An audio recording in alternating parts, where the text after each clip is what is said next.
The galaxy would continue to turn, oblivious to the danger that lay beneath the surface.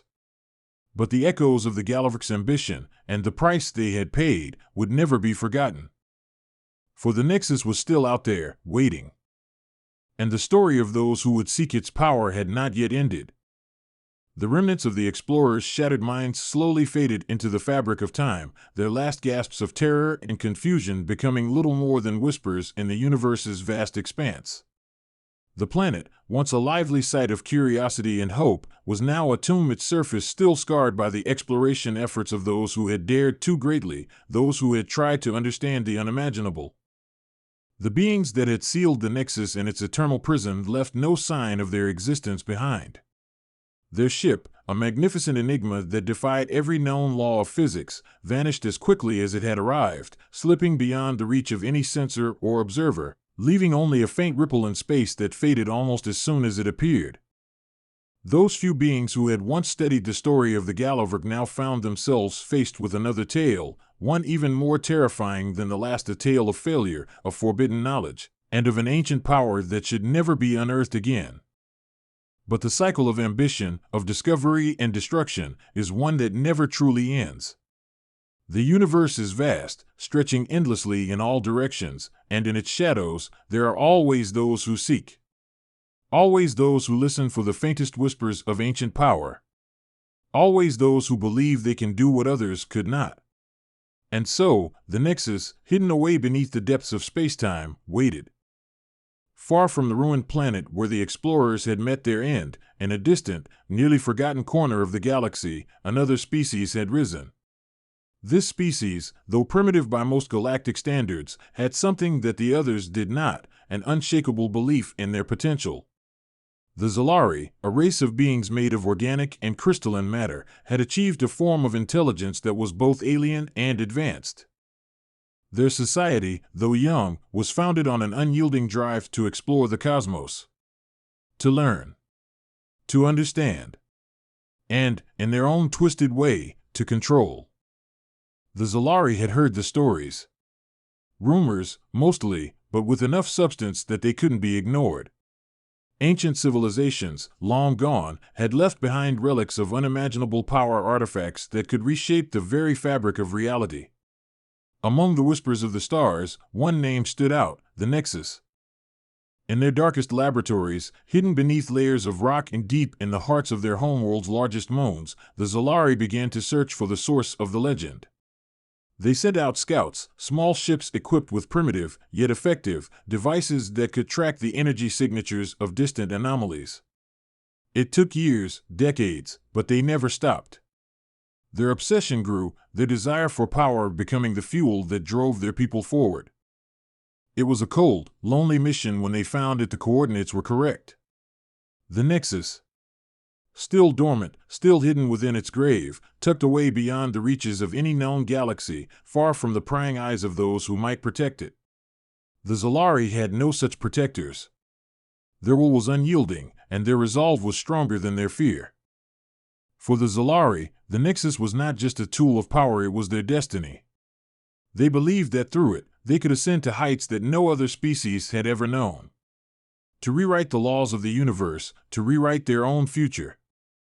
When the Zalari arrived at the planet, it was eerily silent. The ruins of the explorers' failed mission lay as they had been left, crumbled, forgotten, broken. The strange artifact that had led the explorers to their doom was still there, now covered in a layer of dust and time. And beneath the planet's surface, where the Nexus slept, the Zalari began their work. They had done their research.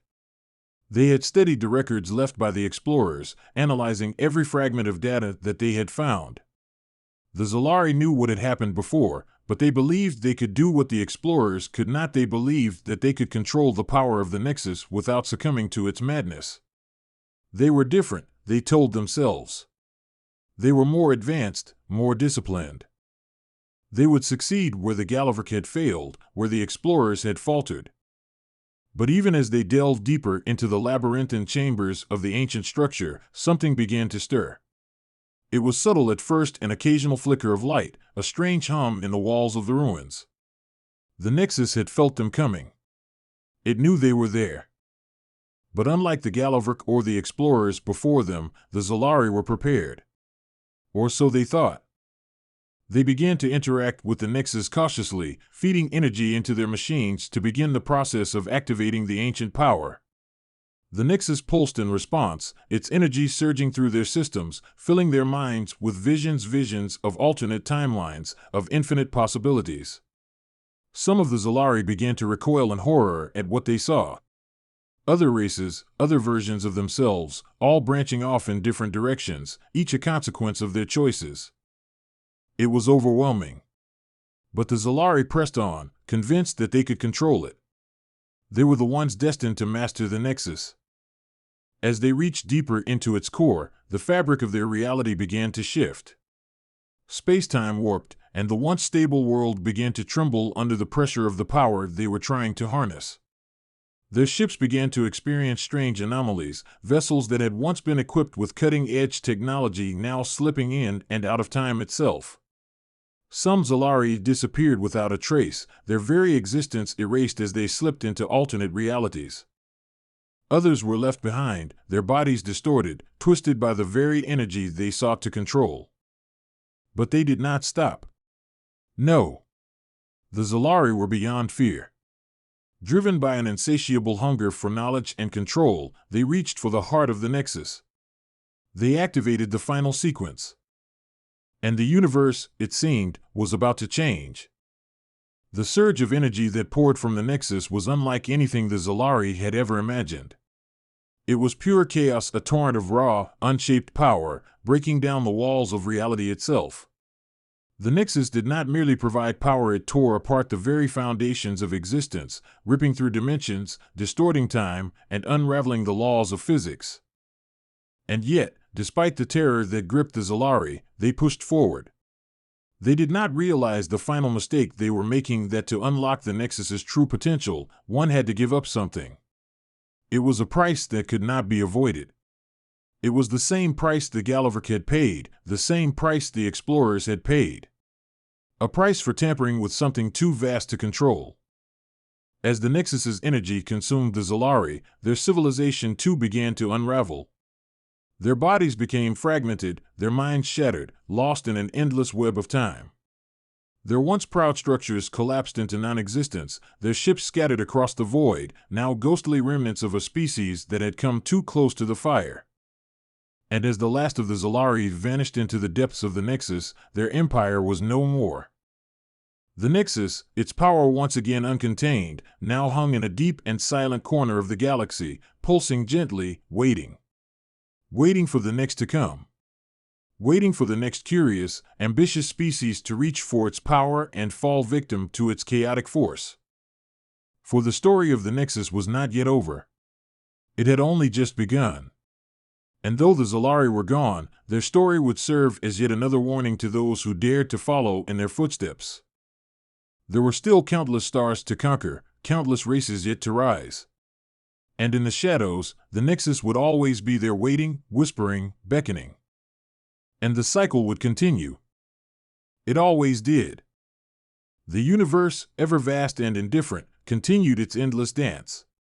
Suns were born and died, planets spun through the void, and civilizations rose and fell in their relentless pursuit of progress, power, and knowledge. The galaxy had witnessed countless cycles of ambition, and it would continue to do so, for the forces that shaped the cosmos were as eternal as time itself. Yet, among all the stories, the legacy of the Nexus endured, a story that had taken root deep within the fabric of the universe, whispered in the forgotten corridors of time, and etched into the hearts of those who dared to seek its power. Though the Zolari had disappeared, their ultimate fate sealed by their own recklessness, the Nexus had not been destroyed. Far from it. Its power, though dormant once more, lingered in the depths of space, untouched and waiting, as ancient as the stars themselves. It had consumed the Zolari, yes, but the cycle was far from over. In the centuries that followed, the galaxy moved on. New civilizations rose to prominence, and old ones slipped into obscurity, their histories fading like stardust. But the tale of the Nexus, though lost to many, was not entirely forgotten.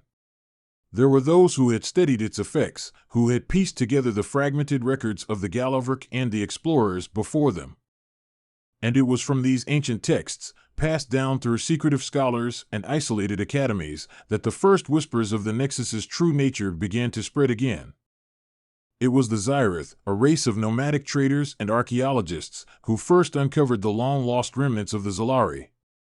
Their ships, still scattered across the edges of the galaxy, were silent monuments to a failed ambition, their technology advanced but corrupted by the very energy they had tried to control. The Zyrith, being a naturally curious species, were drawn to these ruins.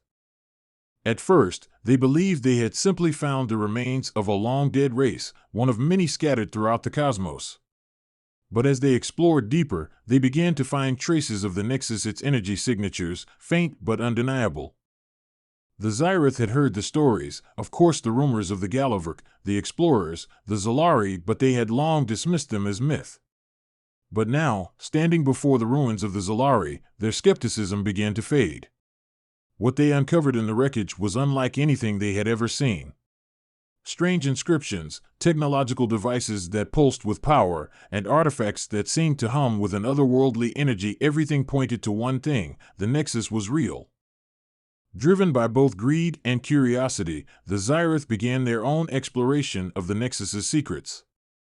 They were not the first to make this mistake, but they believed themselves to be wiser, more patient than those who had come before them.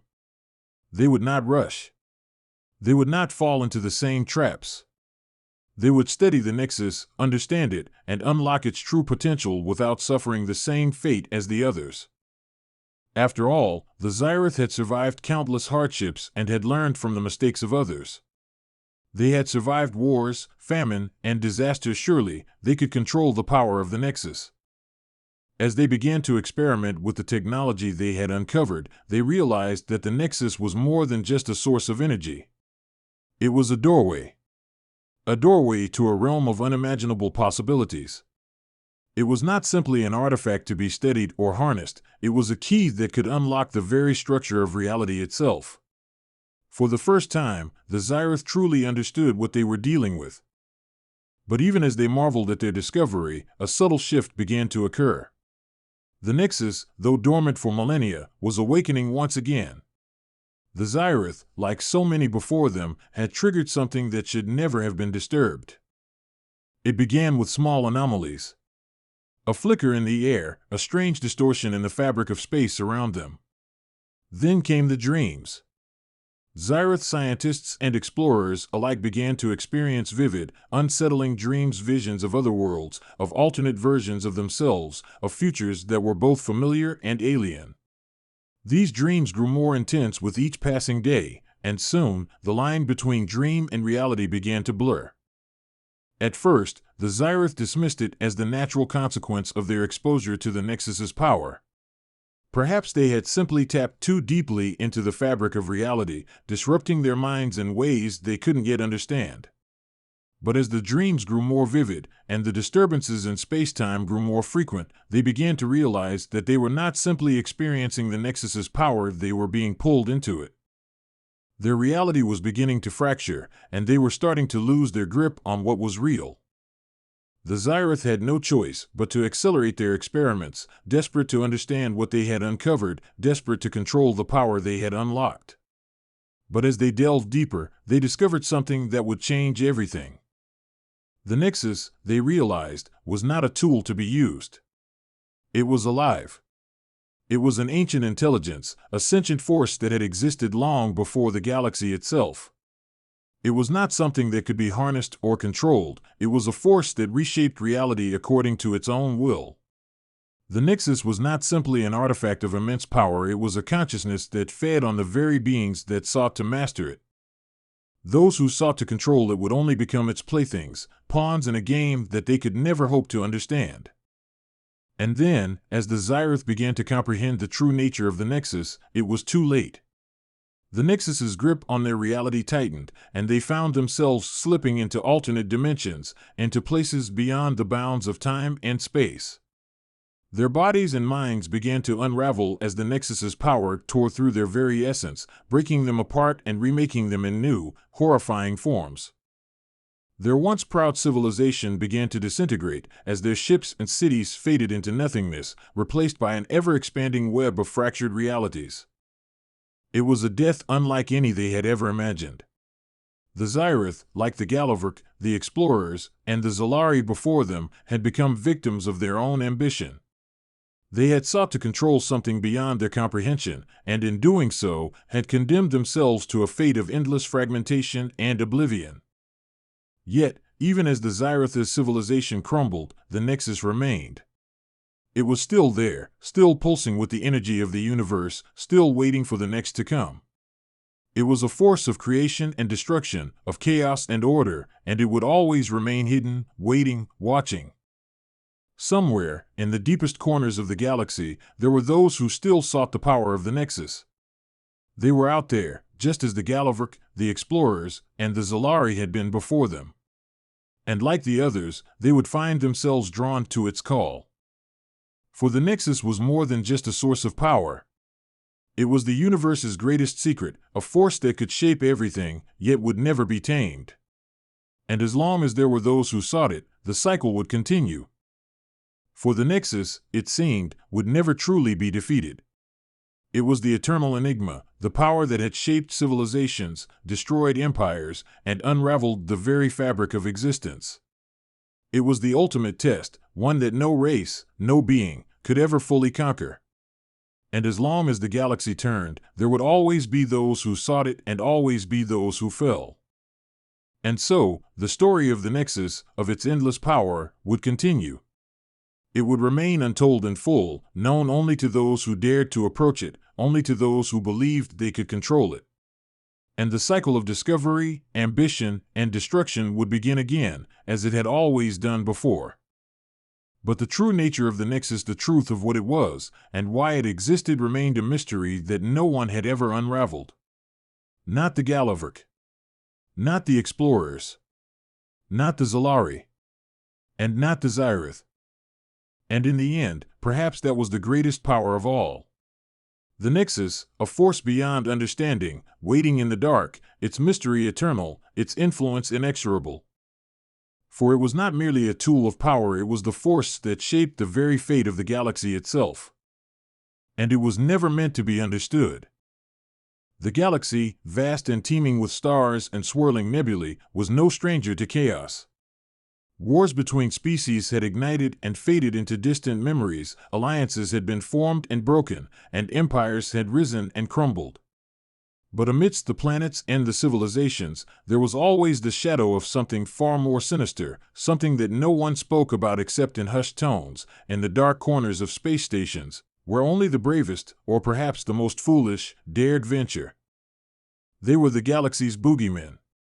A myth, a whisper, a story mothers told their children to keep them from straying too far from the safety of their homes. And yet, in the darkest corners of the known universe, the name echoed, filled with dread and fear. The origins of the boogeymen were as murky as the black holes scattered across the outer rim. Some said they were ancient beings, older than the galaxies themselves, born from the void between the stars. Others claimed they were the result of a lost experiment, a terrifying fusion of biology and technology gone horribly wrong. There were those who believed they were simply the manifestation of all the fears of the galaxy, twisted into something real, something tangible. No one really knew, and perhaps that was what made them all the more terrifying. The first encounter with the boogeymen, if one could call it that, had occurred nearly 500 years ago. A trade convoy, bound for the prosperous industrial planet of Oris IV, had disappeared without a trace. No distress signals. No wreckage. It was as if the entire fleet had been swallowed up by the darkness itself. Investigations had been launched, but they came up empty. The system was combed, the surrounding space explored, but there was nothing. No sign of the convoy, no evidence of what had happened to it. The only thing left behind were the terrified accounts of the few survivors, who swore they had seen things that were beyond human understanding. They weren't human, one survivor had said, his voice trembling as he recalled his ordeal. They were something else. Some kind of shadow, but alive. A voice in the dark that calls you, makes you forget who you are. Most dismissed his claims as the ramblings of a man driven mad by fear. But over the years, more and more stories began to surface, each eerily similar to the last: a ship disappearing, a crew gone silent, and those who remained describing the same dark shapes, the same terrifying whispers in the dead of night. The boogeymen were becoming a legend, and like all legends, they began to take on a life of their own. It wasn't until the Archean War, nearly 2 centuries after the first incident, that the galaxy would learn that the boogeymen were not merely myth. During a particularly brutal phase of the war, a group of Archean soldiers, known for their rigorous discipline and unshakable resolve, were dispatched to retake a remote colony on the planet Zhyrt. The colony had gone silent, with all communications ceasing abruptly. The soldiers were sent in to find out what had happened. The soldiers landed on the planet's surface to find the colony in ruins, buildings destroyed, streets eerily deserted. But what truly horrified them were the bodies. Not just the sheer number of them, but the way they had been left. Every body, no matter the species, was arranged in a peculiar pattern, their faces twisted in expressions of utter terror, their hands frozen in mid-motion, as if they had been in the middle of something when they died. As the soldiers began to investigate, a low hum filled the air, a sound so deep and primal it made the bones vibrate. It was not a sound from any known technology or weapon. It was something older, something unnatural. The soldiers soon realized they weren't alone. Out of the shadows, from between the broken buildings and the twisted wreckage of their fallen comrades, figures emerged. Tall, cloaked in darkness, their forms impossibly thin and elongated, their faces hidden beneath hoods that seemed to absorb the light around them. They didn't walk, they glided, moving with an unnatural fluidity that made their presence even more unsettling. And the whispers, oh, the whispers. It wasn't language, not exactly.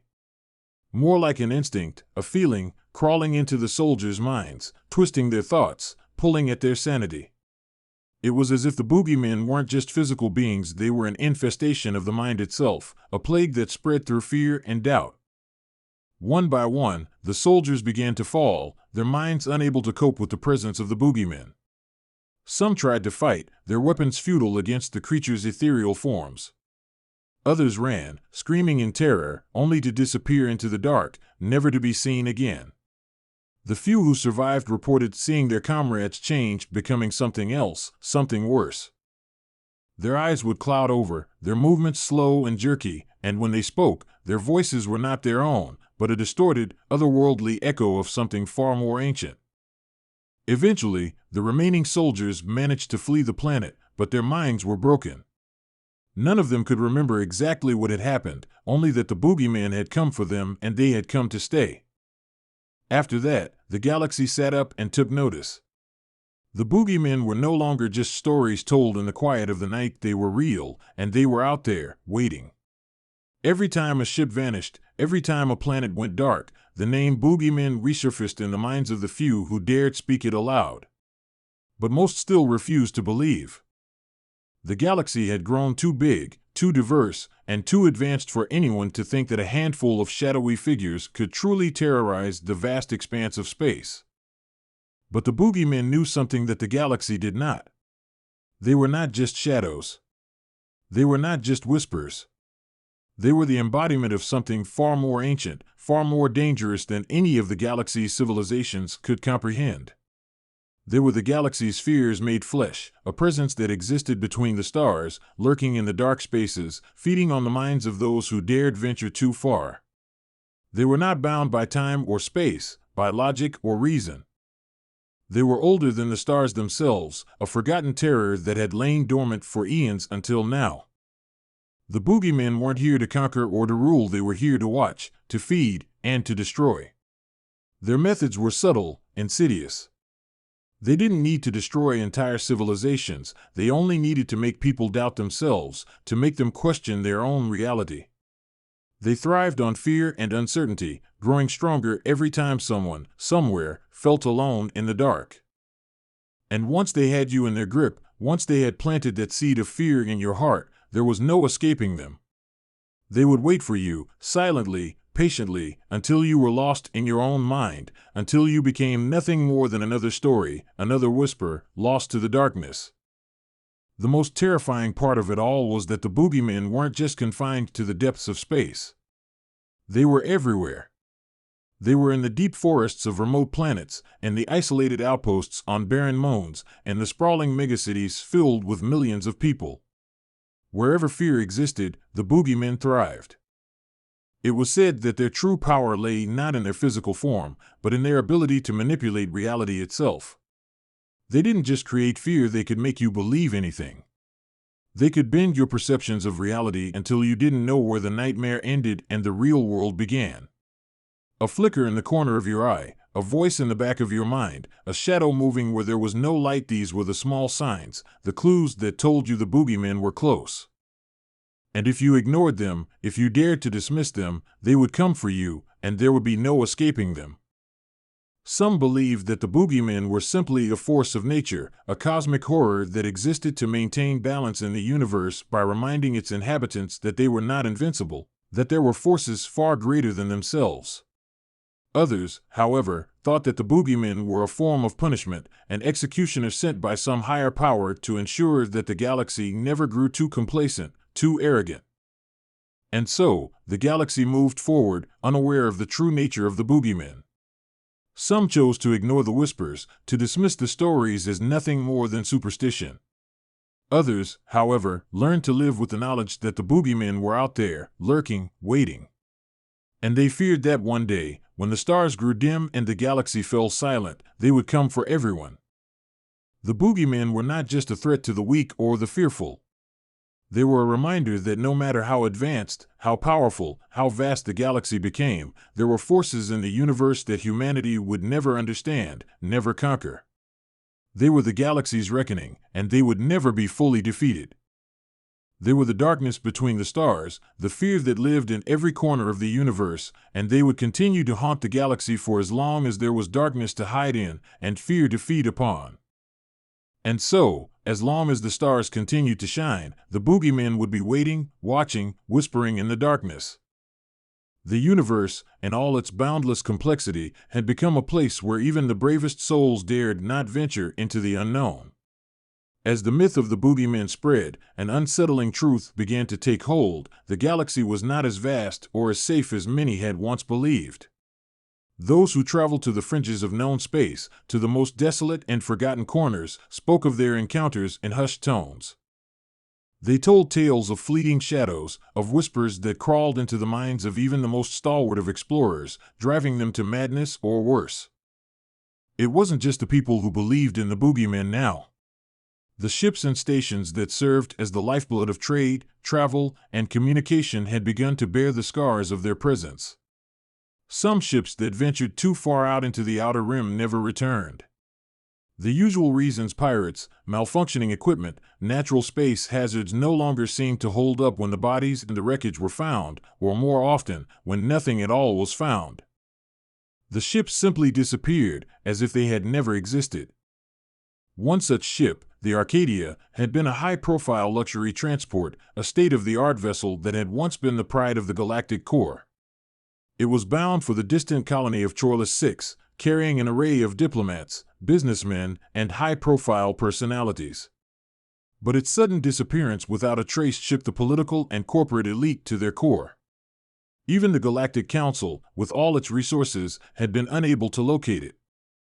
What made this disappearance even more chilling was the data that came from the Arcadia's last transmission.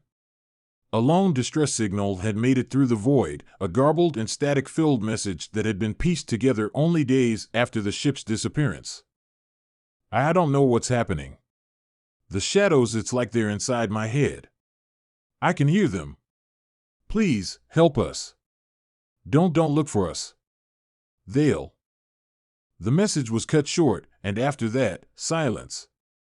No crew, no passengers, no wreckage, just a growing sense of dread that spread across the sector. The galaxy's elite, accustomed to their insulated lives of luxury and security, could not escape the terror that now gripped them. They too had been exposed to the darkness. Yet still, there were those who refused to believe.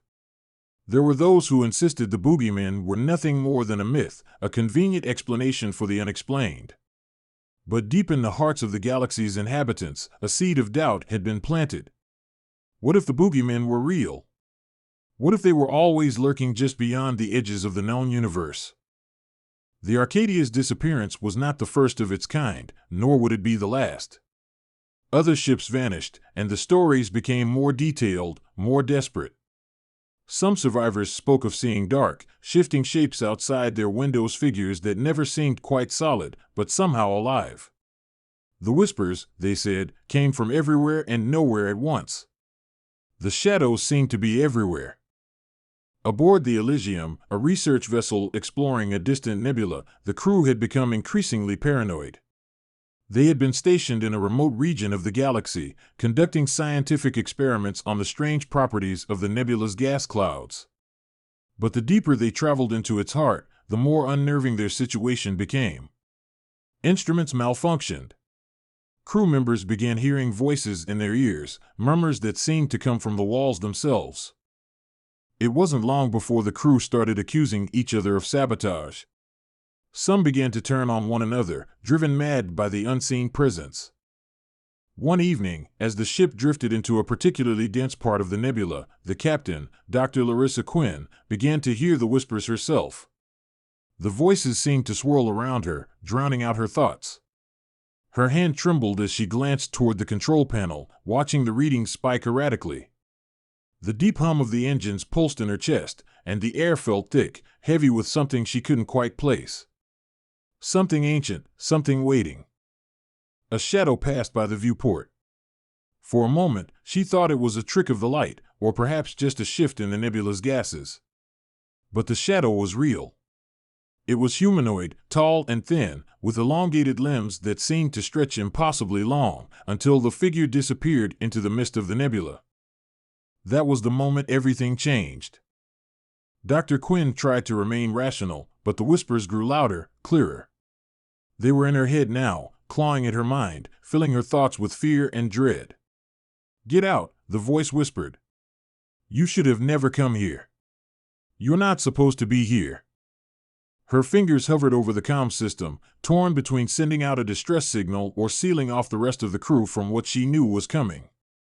In the end, she did neither. Something stopped her, a cold, terrible certainty that the boogeymen were watching, listening, waiting for her to make her move. And with that realization, the full horror of what they were facing settled in. The ship's sensors, once reliable, began to glitch, and the navigation systems failed. Dr. Quinn ordered the crew to abandon ship, but by the time they had gathered in the escape pods, many of them were already too far gone. Some had stopped speaking entirely, their eyes vacant, hollow. Others whispered to themselves in maddened voices. A few had gone silent, not in fear, but in acceptance. In the chaos that followed, Dr. Quinn, now alone with the ghostly presence of the boogeymen, tried to flee in the last functional escape pod. As she rocketed away from the Elysium, she looked back at the ship, now nothing more than a shadow among the nebula. But the shadows didn't let her go. They followed her, haunting her every step. Her escape pod never reached its destination. The debris from her pod, scattered across the space lanes near the nebula, would be found years later, but there was no sign of Dr. Quinn.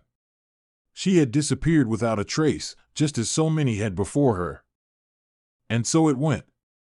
The galaxy, sprawling as it was, could not contain the terror that the boogeymen spread. It wasn't just fear that they thrived on, it was doubt. They didn't need to invade the bodies of their victims, they simply needed to invade their minds, to make them believe that reality was not what it seemed, that there was something out there, lurking in the dark, something ancient and incomprehensible that could never be escaped. The boogeymen had become more than just a rumor. They were a living, breathing plague, one that had no form, no physical shape, but could take any shape that would instill terror. In the minds of those who encountered them, they were the embodiment of every dark thought, every hidden fear, every unspeakable terror that had ever been conceived. The galaxy, in its boundless hubris, had forgotten that it wasn't the only thing that existed. The boogeymen were not from this universe. They had slipped through cracks in reality, twisted by the primordial darkness that lay between the stars. They had been here long before the first ships set sail, long before the first civilizations rose. They were part of the fabric of existence itself, a presence that had never left. They didn't just stalk the dark edges of space, they were the darkness. And now, the galaxy had learned the terrible truth: there was no running from the boogeymen. No hiding, no pretending they were just stories. The boogeymen were eternal, and their whispers would echo through the ages, shaping the nightmares of anyone who dared to venture too far, too deep, into the unknown. And they would wait. Always. The whispers had grown louder, as had the shadows that haunted the fringes of the galaxy. No matter where one went, it seemed the boogeymen were never far behind. They were more than just stories now. They were a presence, a slow-moving tide of fear that crept across the stars, touching every corner of the galaxy. Every time a ship went missing, every time a station went dark, the stories resurfaced, and for those who had once scoffed at them, a creeping dread began to take root. No one knew what the boogeymen truly wanted, only that they fed on fear, on despair, and on the isolation that space brought to those who dared to journey too far. Despite the mounting terror, a group of scientists, military strategists, and brave explorers convened in a small, secure facility hidden deep within the sprawling complex of the Galactic Council's Research Division. They called themselves the Vanguard Initiative, a coalition formed with one singular purpose: to find a way to defeat the boogeymen. They knew they could not stand idly by while more and more worlds fell victim to their insidious influence. But they also knew the task ahead of them was beyond anything the galaxy had ever faced.